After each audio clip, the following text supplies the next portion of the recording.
Hi guys! Welcome to house tour number 43. Okay guys, so let's start the house tour dito sa harap ng ating property. So as you can see, yung facade natin very neutral yung ginamit nila.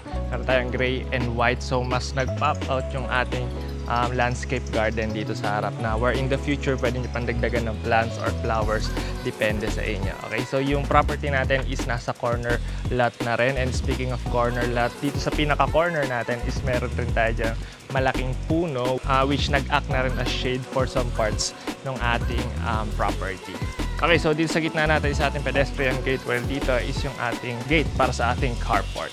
So siguro kapag gabi mag-i-stand out rin yung pinaka-front garden natin dahil dito sa mga lamp natin dito sa ibabaw ng ating perimeter fence.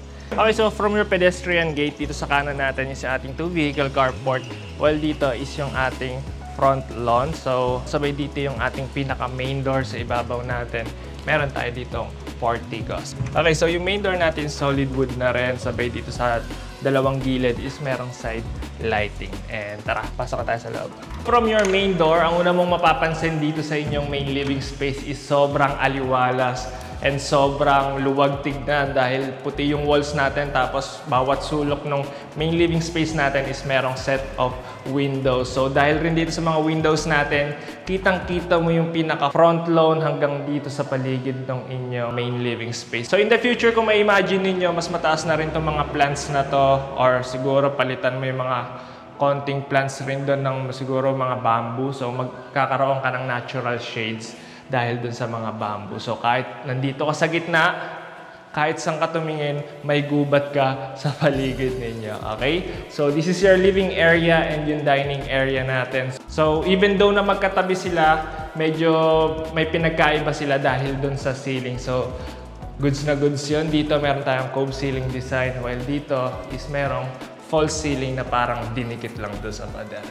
Okay? So dito sa ating dining area, meron tayo ditong pendant light. Siguro kung ako yung gagamit dito, lalagyan ko pa yun ng additional pendant light rin. Depende kung gaano kalaki yung table ninyo. So speaking of table, siguro kasya ka dito maski 6 to 8 dining table set. Alright? So dito naman is yung ating kitchen. So yung kitchen natin dito, meron tayong breakfast nook on this side, sabay granite countertop. Buong countertop natin ay granite. Sabay yung cabinets natin is medyo may pagka-rustic design. So dito maganda rin, medyo binaba nila, medyo sunken yung part na to. So dito yung inyong magiging cooktop, sabay dito yung provision for your range hood. So mahaba na rin siya, lots of counter space and cabinet space. Siguro dito, if ever maglagay ka pa ng table or additional counter space, hindi yung magiging problema since malapad space natin dito. So dito naman yung ating pinaka-spot para sa ating fridge, and then this is your pantry. Okay? So dito sa likod is yung access natin papunta doon sa ating service area. Meron tayo ditong full toilet and bath, sabay dito yung staff quarters natin. Right?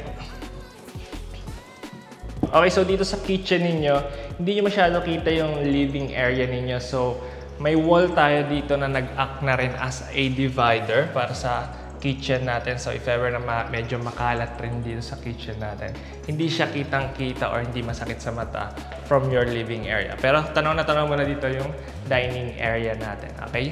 So itong wall natin, merong fluted wall panel. So siguro perfect opportunity na rin to para maglagay ka ng console table. And ipagmalaki mo rin yung artwork mo dito or mga decor. So siguro ako maglalagay ako dito ng like, subscribe, and comment, guys. Ayan, nakasulat na ilan na ba subscriber natin. And sa ngayon, meron tayo dito 6,200 subscriber, and sana madagdagan pa yan after netong video natin. So target natin is 10,000 subscriber by the end of October. Pero ewan ko lang kung marami yung ma-upload na video, pero kaya yan, guys.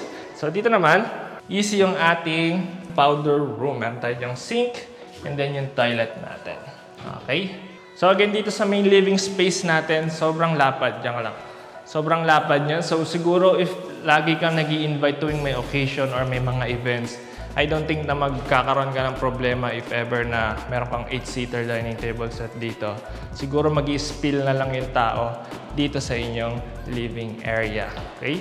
So siguro dito perfect maglagay ng L-shape na sectional sofa.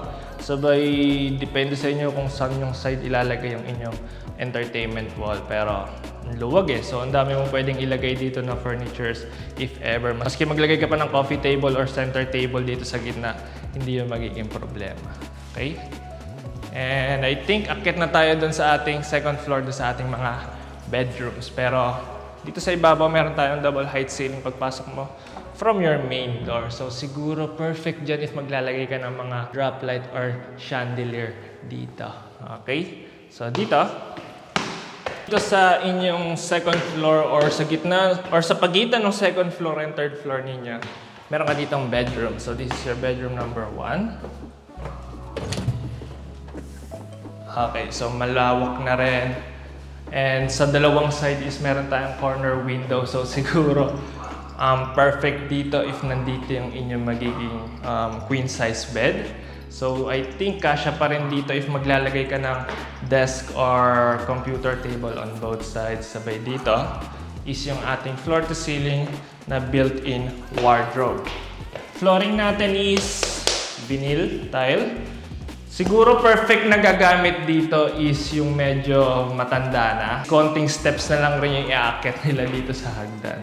Or pwede rin itong gawing guest bedroom. Pero kung ako, dito na ako kasi may dalawa tayo ditong corner window. So sobrang aliwalas and sobrang mas yayamanin tignan yung bedroom ninyo pag merong mga windows sa corner. Okay?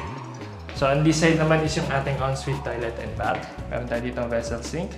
Maliit lang siya. Ayan.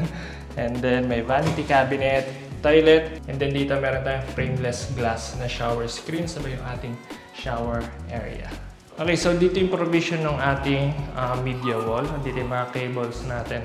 So if ever, pwedeng pa ganito yung kama ninyo, or pwede rin pa ganito, that will depend on you, guys. Okay, now, tara. Ano ba tayo sa dalawa pang bedroom? Dalawa ba o tatlo? Tatlo! So meron pa tayo dito ng tatlong pinto. So, ano ba? Gitna, okay? So dito sa gitna, medyo mas maliit siya. Ayan. Pero meron ka pa rin napakalaking sliding window. And then ensuite toilet and bath. Sabay floor to ceiling na built-in wardrobe. Okay, so this is your ensuite toilet and bath. You have a vessel sink, vanity countertop and vanity cabinet, toilet, and then yung shower area natin. So dito naman tayo sa katabi. So ayan, imagine nyo na lang kapag meron dyan mga chandelier or mga modern drop lights dito. So itong window na to, mukhang simple lang sa labas pero nalaki pala ng impact pagdating dito sa loob. Ayan, as you can see, maliwalas rin yung second floor natin dahil dito sa tatlong fixed window natin. Alright. So dito naman is yung ating bedroom number 3. So malaki rin to, pahaba. So dito yung inyong magiging media wall. So if ever siguro perfect rin kung nandito na rin yung magiging computer table ninyo. Depende kung sino yung gagamit dito. Meron tayong tatlong exposure. So maaliwalas rin. Dito yung ating floor to ceiling na built-in wardrobe. Ayan. Yan. Dami mo na rin malalagay dyan. And then yung ating ensuite toilet and bath. I think ito yung pinaka-master bedroom. Since ito rin yung pinaka-nasa corner. So dalawang side, overlooking ka doon sa dalawang street. Ganyan. So nasa harap natin yung main gateway dito. So siguro malilim rin dito if ever. So this is our ensuite toilet and bath na may walk-in closet. Ayan. So dito may malapit tayong vanity countertop with vessel sink. May vanity cabinet. Toilet natin, sabay may shower enclosure na rin tayo. And then sliding window on this side. Sabay may open shelves ka pa dito. Siguro perfect yun lagay yung mga tuwalya. Okay, so doon na tayo sa ating last bedroom. Siguro mas okay dito kung lalagyan mo pa ng cove ceiling design. Perfect na perfect yan. Okay. So dito pwede ka pa maglagay siguro ng sitting area on this side. Okay, this is your last bedroom. Okay. So again, meron tayong exposure dito sa dalawang side natin. May set of windows tayo dyan. May floor to ceiling tayo dito na built-in wardrobe. Sabay dito yung ating pinaka-ensuite toilet and bath. So dito yung magiging position ng kama natin. Sabay siguro dito na yung pinaka-magiging table ninyo, if ever. Okay, so dito is yung ating ensuite toilet and bath. May vessel sink, vanity countertop, vanity cabinet. Sabay dito, we have this frameless glass na shower screen and then shower area natin. So yung full shower enclosure lang natin is dun sa master bedroom. Alright, so nakalimutan ko rin pala i-mention, lahat ng mga ginamit dito na windows is powder coated. So premium na rin yung ginamit nila. Okay? So tara! Okay guys, so tapos na tayo dito sa house tour natin. So lahat ng details about this property is nandun sa description box natin, pati yung pricing natin doon. So if nagustuhan mo tong video natin, click the like button and the subscribe button. Also don't forget to follow us on our social media accounts, Facebook, Instagram, and TikTok at RightHouseTV_official. Okay guys? Okay, once again, my name is Jello and that's it for today. Thank you for watching. Huwag kalimutan mag-subscribe and see you on the next one. Bye-bye!